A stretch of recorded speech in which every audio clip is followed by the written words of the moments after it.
Oi, gente! Eu sou a Gabriele, licencianda da professora Cristiane Madanello, e hoje a gente vai comentar um pouco sobre uma questão baseada no livro Trisfim de Policarpo Quaresma. Vamos lá?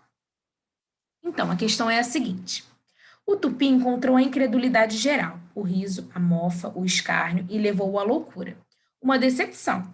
E a agricultura? Nada. As terras não eram ferazes e ela não era fértil como diziam os livros.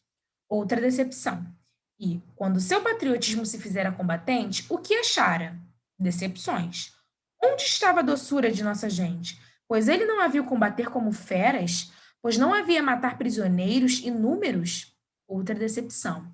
A sua vida era uma decepção, uma série, melhor, um encadeamento de decepções. O conjunto de perguntas formuladas por Quaresma no último capítulo do livro produz o seguinte efeito de sentido. Letra A, questionar impedimentos políticos ao nacionalismo. Letra B, ratificar as convicções morais ilusórias do protagonista. Letra C, justificar o desejo de morte da personagem com a decepção vivida. E letra D, ilustrar raciocínios equivocados que basearam a vida da personagem. Se você não teve oportunidade de pensar ainda um pouco sobre essa questão, dá um pause agora aqui no vídeo, pensa, responde e depois você volta, porque a partir de agora vai spoiler do gabarito dessa questão aqui, tá bom? Então vamos lá. Por que não poderia ser a questão A? Questionar impedimentos políticos ao nacionalismo. Porque, na realidade, essas perguntas colocadas aqui nunca foram um impedimento político ao nacionalismo do Policarpo. Na verdade, a questão do tupi, a questão da agricultura, a questão da revolta, foram situações que aconteceram na vida dele que serviram para testificar, para atestar esse espírito nacionalista de Policarpo, né? Porque justamente pela maneira como ele se importava com a questão cultural, de as pessoas falarem a língua dos povos originários do Brasil e se cumprimentarem da forma como os povos originários se cumprimentavam, e que as terras do Brasil são as melhores terras, são as mais férteis, elas não precisam de fertilizante, elas não precisam de nada. Só o nosso trabalho já tudo vai florescer, as plantações vão ficar ótimas. Ele pensava dessa maneira, sabe? Inclusive uma visão também muito utópica sobre Marechal Floriano, sobre toda a questão da revolta. E aí ele, quando está dentro, no meio, né, daquela situação da guerra, ele começa a perceber as coisas que ele não tinha visto antes. Começa a ver que tudo isso foi uma decepção.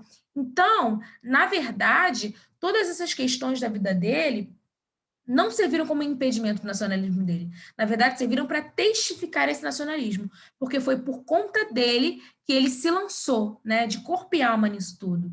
Né? Ele realmente, até passando dos limites, mas ele verdadeiramente se lançou, até com um pouco de ingenuidade, né, com um pouco de pureza. Ele fazia porque realmente acreditava que ia dar certo. Então, não era um impedimento para ele. A letra B, ratificar as convicções morais ilusórias do protagonista. A gente precisa ficar atento porque às vezes tem essas pegadinhas, né? Lendo rápido a gente não percebe, mas a gente precisa lembrar dos parônimos retificar e ratificar. Porque retificar é corrigir, sinônimo de corrigir, enquanto ratificar é um sinônimo de reafirmar, validar, confirmar. Então, aqui está dizendo que essas perguntas ali naquele trecho servem para validar, para confirmar, para reafirmar as convicções morais ilusórias do protagonista. E, na verdade, não é. Porque, na verdade, está dizendo o quê? Que tudo isso foi em vão. Não serviu para nada, foi tudo uma decepção. Então, não está servindo para reafirmar essa concepção, sabe? Para reafirmar esse pensamento tópico de Policarpo, não. Na verdade, está desfazendo esse pensamento tópico. Está dizendo que nada disso valeu a pena. Então, não pode se ratificar.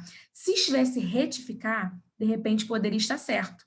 Porque na questão de corrigir, né? Ele está pensando, eu pensava que as terras eram mais férteis, e não eram. Então, eu estou corrigindo o meu pensamento anterior. Eu pensava de uma maneira e não era nada daquilo que eu pensava. Então, se tivesse um retificar, talvez coubesse. Então, por isso que a gente precisa ficar atento a isso. Justificar o desejo de morte da personagem com a decepção vivida. Letra C. Não poderia ser porque não há desejo de morte.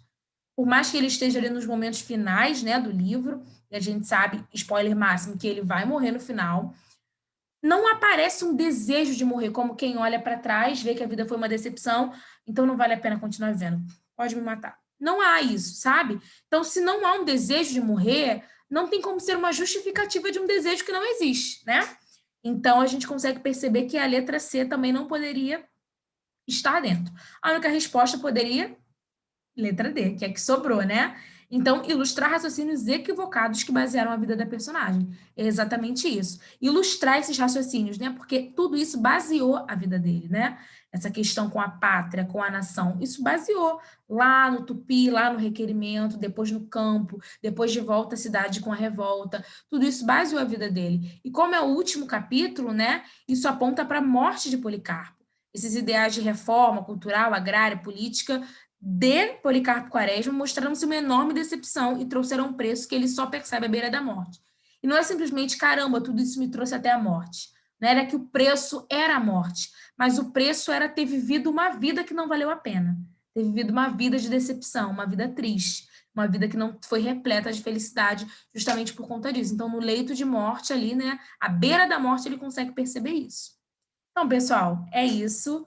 Muito obrigada por assistirem. Se vocês tiverem alguma dúvida, quiserem perguntar alguma coisa, é só vocês colocarem aqui.